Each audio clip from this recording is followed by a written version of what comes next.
బాగా నా పోబాక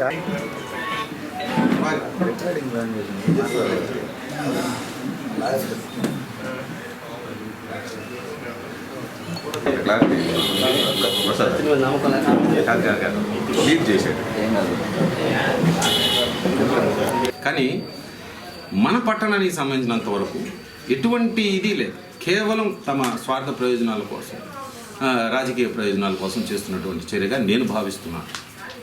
కాబట్టి ఇది కరెక్ట్ కాదు. ఉదాహరణకి కోటిపాళెం పంచాయతీ తీసుకున్నట్లయితే నేను చెప్పలేదు మిత్రులారా, మీ అందరికీ తెలుసు ఎన్ని కమర్షియల్ ఎస్టాబ్లిష్మెంట్స్ ఉన్నాయో, తద్వారా మన మున్సిపాలిటీకి ఎంత ట్యాక్స్ వచ్చే అవకాశం ఉందో.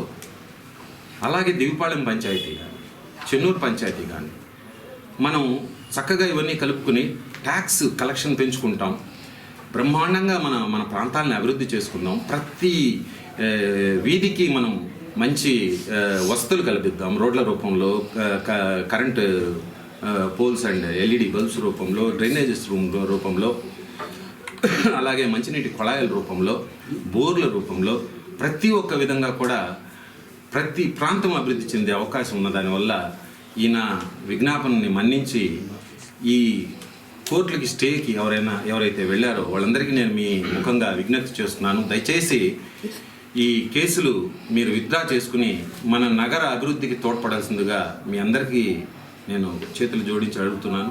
దయచేసి ఈ దిశగా ఆలోచించండి. లేనట్లయితే ప్రజలతో మీ ఇంటి దగ్గరకు వచ్చి మీకు ఏమి కష్టమో తెలుసుకోవాల్సినటువంటి పరిస్థితి ఏర్పడుతుంది. దయచేసి ఆలోచించండి, నగర అభివృద్ధికి సహాయపడండి. మన గూడూరుని మనం బాగు చేసుకోవాలండి. ఎవరో వచ్చి బయట నుంచి వచ్చి బాగు చేసే పరిస్థితి లేదు. దయచేసి ఈ పోకళ్ళు మానుకొని సహకరించవలసిందిగా మీడియా ముఖంగా వేడుకుంటూ ఇక్కడికి విచ్చేసి